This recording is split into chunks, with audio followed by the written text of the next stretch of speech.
And welcome back to the Big Alaska Show. I'm Uncle Steve, along with Mike Ford, and our show is brought to you in part by Neighbors Windows and Doors, Alaska's window experts for windows, doors, shower doors, affordable glass replacement. From purchase to window installation, visit Alaska's best, Neighbors Windows and Doors, 6251 Tuttle, or visit neighborswindowsanddoors.com. And thank you for joining us on today's Big Alaska Show, a special edition of the Big Alaska Show. You know, our science guy, Dr. Gordon Schneider, fills us in on all sorts of information relating to science, and with the COVID-19 virus being the world's enemy and on the forefront of our minds, I did an interview with Gordon to discuss his view of the virus and how he handles the day-to-day beyond just washing hands. You know, you're not an epidemiologist. Is that the correct way of saying it? No.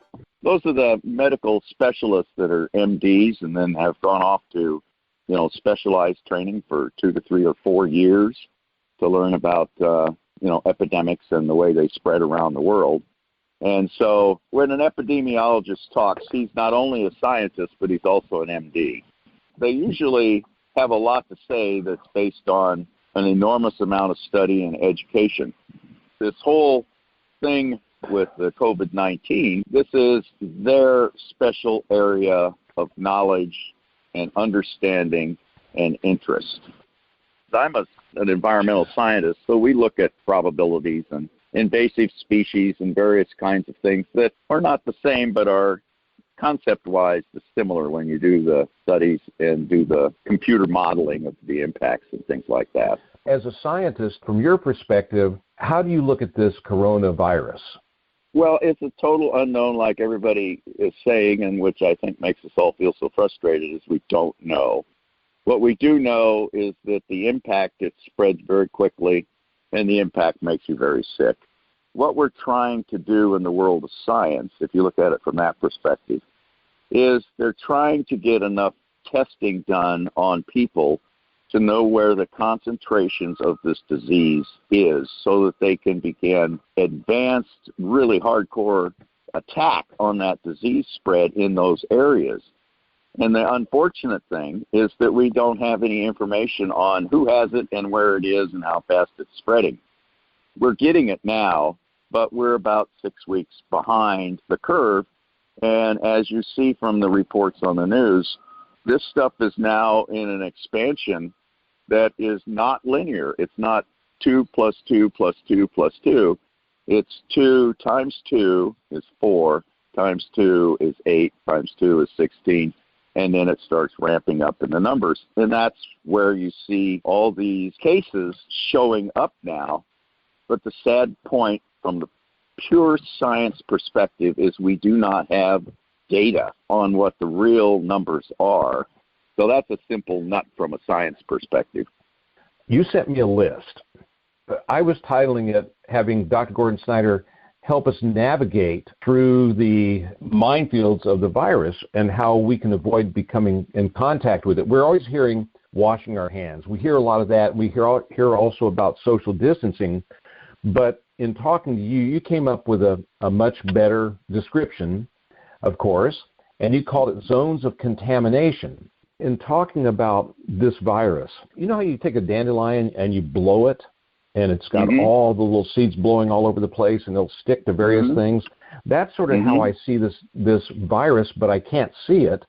And so it attaches itself to all these different places that we come in contact. And so once you started giving me this list that we're going to go over here on this interview, it made me realize how many different points of contact with people that I don't know that may be carrying this virus. Well, that's the exact thing, is you don't know who may be carrying it, so you have to be, it's like defensive driving. The only thing now we're talking about existing around other people, okay? Your description of the dandelion is really pretty good because of, if you can visualize it, okay? So let me give you a tiny little perspective here.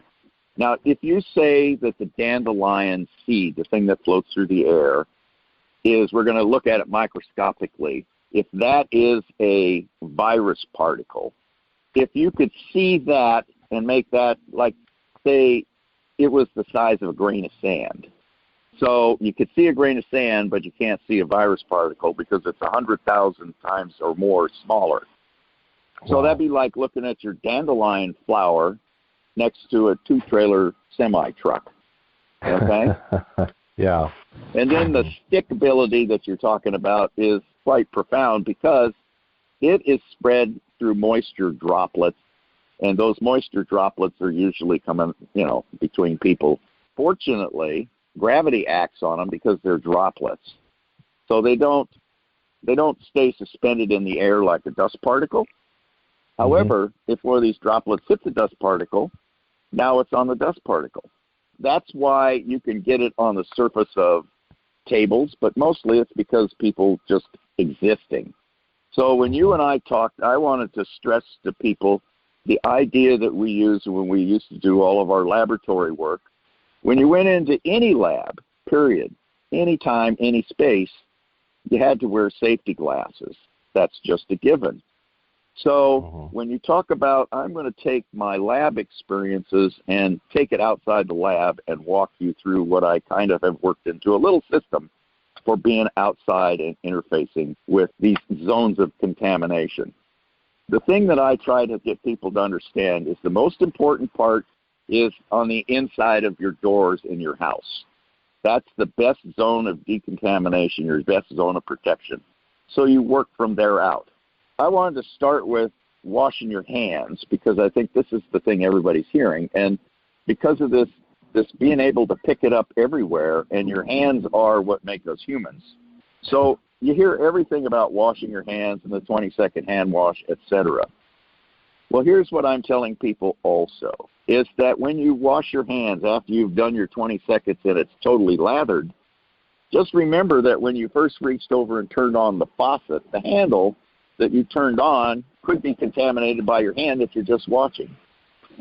So what I do is while I'm still frothy and everything is I soap down the handles and any part of the sink that I might have touched, now with that soap. Then I rinse my hands thoroughly, and then I start washing my face and around my eyes and everything to make sure that anything that I picked up around my eyes, nose, and mouth is washed off with clean hands. Then I reach over and I turn off the faucet and leave the soap on the faucet. Let it dry on there. It won't hurt anything. I don't care if it looks pretty, because now the faucet handle is not recontaminating my hand because it's full of soap. Okay, so that's how I do my washing, okay? And it's like then wash your face, rinse your eyes, blow your nose out, get everything you can cleaned off your face because it's a magnet. And it's the entry points, mouth, nose, and eyes. And the eyes are particularly susceptible. So my next suggestion to everybody is wear your glasses all the time when you're outside around other folks. In your house, it's okay, and in your garden, it's probably okay because there's nobody around. But where there's a chance of it being around, wear glasses. And anybody who wears glasses knows that at the end of the day, they're just filthy with goop stuff. Yes. So if you're wearing your glasses, they have another thing that they do is they help keep your hands away from mucking with your eyes. Well, my wife says, no, they don't. I just reach behind my glasses. So my second thought there is pay attention, of course. But then I have, like these beautiful, expensive wraparound sunglasses and ski sunglasses. Those things are perfect because they seal your eyes. Well, take another step forward. Safety glasses, the kind you have in your garage when you mow the lawn, the kind that you have when you do anything, or when you go in my laboratory, you have to wear safety glasses. Safety glasses and your glasses. Now, when you've been out in public and you come back in and you're going to wash your hands, let's just say that you've been to the grocery store. Now, after you're done with the grocery store, you get there. What I do is I prepare before I get out of the car. I've instituted this other rule that I've told you about. I use my left hand for all the grabbing and the dirty work, like grabbing handles and et cetera, pushing the grocery cart. And I try to keep my right hand in my pocket and as clean as possible. So that, why? Well, my right hand is the one I use to scratch my face and poke my eye and everything else. So I'm going to keep it clean, clean, clean. I keep my keys in my right pocket, and things that I'm going to try to keep clean while I'm out and about in my right pocket, and my left hand is the one I use for external work. But I also have my little Ziploc bag with Lysol wipe in it. So when you go anywhere, the Lysol or the hand wipes, it's not completely used up until it's completely dry. So after you take it out and you walk outside and you go get your mail at the mailbox and you wipe your hands off, then you put it back in a Ziploc bag and then keep it in your pocket. So after I've walked through the door, I take the bag out and I wipe my left hand down, wipe down the hand cart, okay? Put the thing back in the Ziploc bag because it's still useful. Don't just throw it away. Or use the one that the grocery store has at the door. Put it in a Ziploc bag. Do your shopping. Go through. Now, when you pull your credit cards out, if you were smart, you took the credit card or the debit card you were going to use out before you went in the store so that you didn't have to handle your wallet and all that stuff and contaminate that. Now, my first advice is stop using money. Just use your credit card or your debit card because it's way easier to clean, and money is really hard to clean. So you don't want it, okay? Period. So I put whatever money that I've gotten in daily transaction in the old Ziploc bag with the old Lysol cleaner and just let it sit there for a few days. I keep that in my left pocket because it's the one that's going to be in and out all the time. Left side is your dirtier side than your right side. You know, it's the old ancient thing of why left-handers were scorned. So at any rate, here's another key that I came across when I was loading up on produce the other day. Granted, the produce, by the time it gets to the shelf in the store, has been handled by a lot of people. However, once you chose your head of lettuce or your 3 oranges or your 2 avocados, put them in a separate plastic bag, and from then on, throughout your shopping experience, they won't get any more contaminated. Or they won't have a probability of getting contaminated. So you set them on the counter where everybody's talked and walked and breathed, but they're protected. The checker picks them up, who's been handling money and everything else, but he's only handling the plastic bag. Okay? So that and your other food is already contained, so you can take care of that. Put all that in the bag, take it out. Now you've got your left hand. You open up your sidecar with your dirty hand. Okay, the back seat, put your groceries in. Open up your front door, the driver's side, with your dirty hand. Okay, get everything ready to get in the car. Pull out your wipes. Wipe your hands down, both hands. Okay, nice. Wipe the rear handle outside door. And then wipe the inside door that you opened with the latch and the handle that you pulled the door shut. Then just before you sit down, wipe the handle and that little post that goes up by the window because you usually grab that when you close it. Okay, now you're in your car.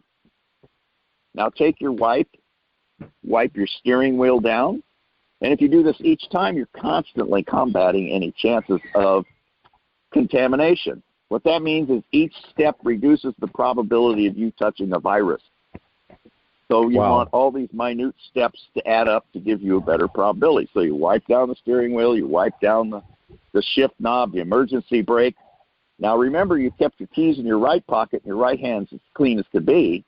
So pull your keys out, and while your hands are still wet, just smear them around the keys. Won't hurt anything. Stick them into the key ignition. While your hands are still moist, keep attacking these things that you handle all the time and keep them clean.